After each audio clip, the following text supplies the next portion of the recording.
बादलों के बीच, इंसानी दुनिया से बहुत ऊपर, एक जादुई देश था। वह देश चमकते फूलों की पंखुड़ियों, सुनहरी धुंध और चमकते पैरों से बना था। इस जादुई देश का नाम था परीलोक। परीलोक पर राज करती थी दयालु और समझदार रानी गुलपरी, सभी परियों की रानी। लेकिन परीलोक पर एक बड़ा संकट आ गया था। नूर का पेड़, जो पूरे परीलोक को रोशनी देता था, अपनी चमक खो रहा था। अगर यह पेड़ सूख जाता तो परीलोक का सारा जादू हमेशा के लिए खत्म हो जाता। परीलोक के किनारे एक गुलाबी कली के अंदर एक छोटी, हंसमुख परी रहती थी। उसका नाम था मेहरप्री। वह पूरे परीलोक की सबसे छोटी परी थी। उसके नाजुक पंख अभी भी छोटे थे और इसलिए उसे बड़ी परियों के खास मिशनों में जाने की इजाज़त नहीं थी। लेकिन मेहरप्री का दिल सबसे अच्छा और उसका मन सबसे उजला था। वह खोई हुई मधुमक्खियों को उनके घर पहुंचाने में मदद करती, अपने मित्र This lovely flower needs some cheer. Little bee, your home is near. This lovely flower needs some cheer.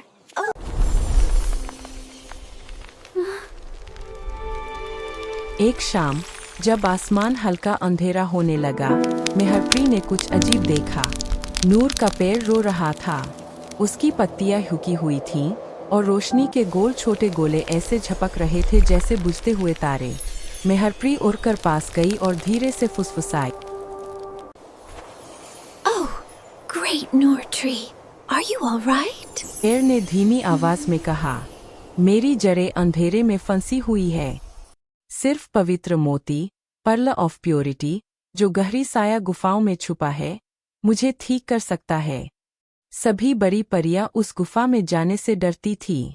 वह जगह इतनी डरावनी थी कि वहाँ जादू कमजोर पड़ जाता और परियों के पंख चमकना बंद कर देते।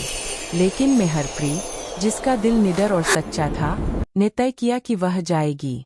छोटा सा चांदनी का लालटेन और शहद की जादुई धुन से भरी थैली लेकर वह अकेली निकल पड़ी। वह गरजते बादलों के बीच उड़ी, खतरनाक हवा के भूतों से बची और बर्फीले फ्रॉस्ट चमगादड़ों की ठंडी सांसों को पार किया। उसके छोटे पंख कांप रहे थे, लेकिन उसका साहस कभी नहीं टूटा। साया गुफाओं के अंदर पूरा सन्नाटा था। बीच में काले पानी का एक तालाब था, जिसके नीचे एक चांदी जैसी चमकती चीज जगमगा रही थी, पवित्र मोती। एक काली परछाई ने फुसफुसाकर कहा, सिर्फ वही परी जो अपने लिए कुछ न चाहे, यह मोती ले सकती है। मेहरप्री ने अपनी आंखें बंद की और बोली, मैं सिर्फ अपने देश, अपने दोस्तों और अपने नूर के पेड़ को बचाना चाहती हूँ। तभी उसके चारों तरफ हल्की रोशनी फैल गई। अंधेरा गायब हो गया और मोती उसके हाथों में आकर चमकने लगा। वह हवा से भी तेज परीलोक लौट आई। जैसे ही नूर का पेड़ ने उस मोती को छुआ, उसकी जड़ें सुनहरी रोशनी से भर उठीं। चमक पूरे परीलोक में फैल गई। आसमान में फूल खिल उठे, तारों की नदियां बहने लगीं और बादलों के बीच जादू की घंटियां बजने लगीं। रानी गुलपरी मुस्कुराई और बोली, मेहरप्री, तुम्हारे साहस और नेक दिल ने हमें बचा लिया। मैं अब बूढ़ी हो रही हूँ और अब एक नई रानी का समय आ गया है। सभी परियां खुशी से झूम उठीं और आसमान 7 रंगों की चमक से जगमगा उठा। उस दिन छोटी मेहरप्री बन गई रानी मेहरप्री, परीलोक की नई रानी।